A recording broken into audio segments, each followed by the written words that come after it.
There's a nice little heads up. This last effect I'll do for you is my favorite. It was, if you go to Michael Finney, Google World Magic Awards, this will be the effect that you'll see there. And I'll use somebody from this side of the room, maybe the guy in the orange shirt. What is your name back there? You got orange and white shirt. You're the only guy. Why'd you do that? What is your name? Look at your shirt, dude. Holy crap, somebody just woke him up. What is your name? All right, James, as the audience applauds, join me as quickly as you can.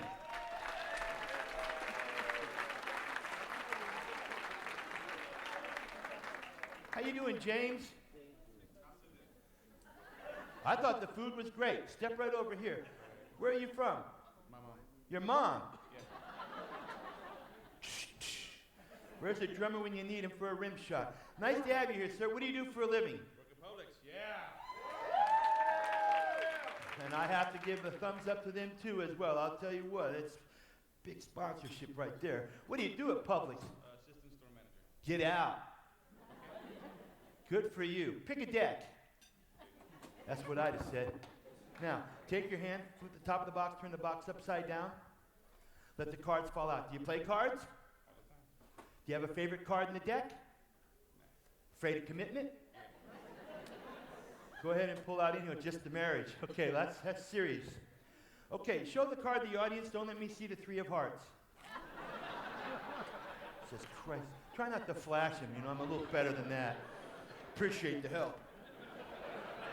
All right, now, what I want you to do is take that card and stick it into this deck anywhere at random.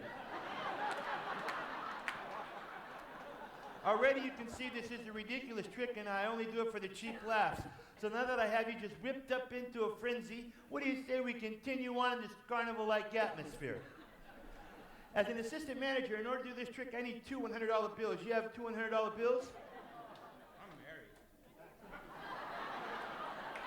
So this assistant manager thing is more of a title than anything else, huh? So often today's case, you have two $50 bills. I haven't seen a 20 in years. Do you have a wallet? Let's see what you got. Birds. Are you kidding me?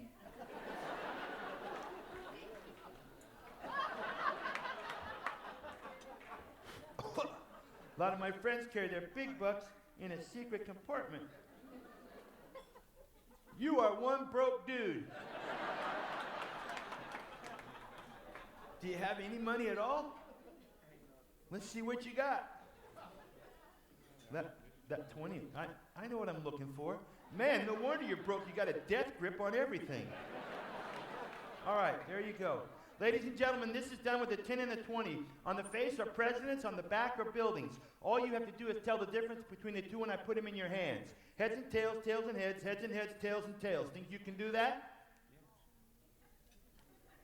Try to calm yourself down a little bit. Put your hands out like this. I'm going to mix the bills up. What do they reveal? That's my money. Do you remember the heads and tails thing? Assistant manager, you got to be shitting me.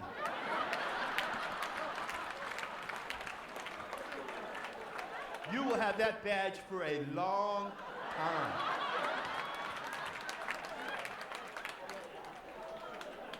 It's a shame so much of the upper management's here to see this. I don't know how you're...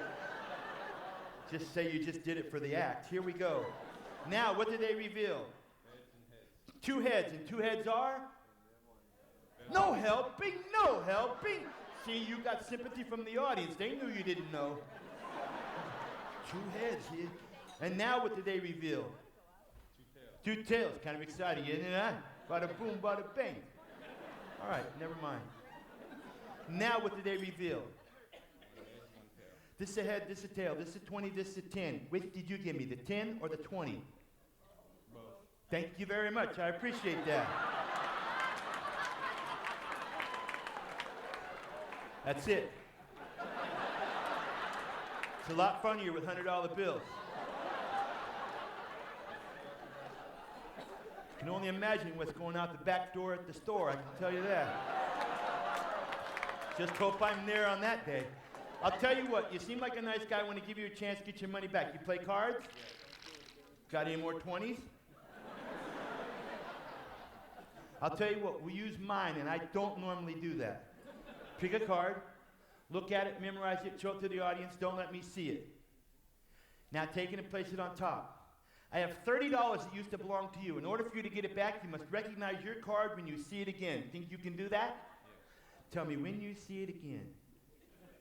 Just holler out when you think you see it. What do you want me to do? Turn them over like this? That's not magic. Put your feet together and your hands down to your sides. I want you to then take the cards into your right hand fingertips. Hold them firmly, facing out. And take the cards and put them right here on your forehead. Now what I'm going to do is whoa, let's be realistic here. Now, what I'm going to do is wave my hand across the front of your eyes and snap my fingers. Your eyes will shut and you will go into a deep, step right up here, into a deep trance. A lot like the one you was in when you gave me the $30. Ready? Here we go. Close your eyes. Okay, ladies and gentlemen, this requires complete silence. What I'm about to do is read this gentleman's mind, which quite frankly at this point should be a piece of cake. Are you concentrating on the card? Yes. And your eyes are shut? No. Doesn't really matter then. Bring the cards down like this. Thumb through there, show me your card, and I give you back the $30. You remember what your little card was? Because this was the big one, right? Yeah. Okay, how long you been there at public? Here, let me help you. You went by that first batch. That's not it right there, huh? Keep looking, gotta be in December. This was the big one, right? Okay, sure. I'm glad you're in a grocery store, not an air traffic controller, I'll tell you that. That's not it, huh? Damn, I can't believe that. $30. You gotta be proud of your man right now, huh? That's not it, huh? It's gotta be in there. All right. Everybody give him a big round of applause. Thank you very, very much. I appreciate it.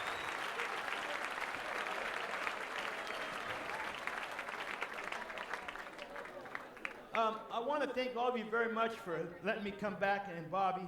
You know, and I'll just tell you something that I think about. When I left here last year, it gave me a lot to think about. Because when I came on stage, I told you all, I didn't know, I couldn't imagine how you felt. And so I had to think really hard, and I remember when I first started doing charity events, and I went to the Cancer Center, Emory University, Eggleston's Hospital in Atlanta, and I would go in, and some of the kids couldn't come in there to see the shows. They couldn't come in the whole, they had to stay in their rooms, and they were hooked up with tubes and things. And I would go in there, and I would do magic for them and their parents. And then I would go in the bathroom, and I'd cry for like 10 minutes, because I couldn't understand why little kids, babies, were in there fighting for their lives. And then I also thought about my wife. She has 8 sisters and 3 brothers, and she's the baby girl. So she's seen a couple of brothers, a brother go, a nephew go, at an untimely thing. And I wanted her to come here, and I needed her with me so that I could understand those moments when she would be crying for no reason at all. So I learned something here, and I share it with everybody, because I researched this, and there aren't very many of these foundations out there. So I want to thank Bobby, because Bobby found me on the internet, and he just took a chance and brought me here. He knew that I had a foundation, and I got children open heart surgeries. I've been doing it for 15 years, so he thought I might be a good fit. But I learned more from him than I could ever tell you. He changed my life, and I can see what he did for you folks. And I think that these last 5 years, to me, they have to be interpreted as a celebration of life. For imagine what it would be like if the people we lost never came into our lives. They seem to be like shooting stars, bright and forever shining. That's the way I look at this event. Thank you all very much. Good night, and God bless.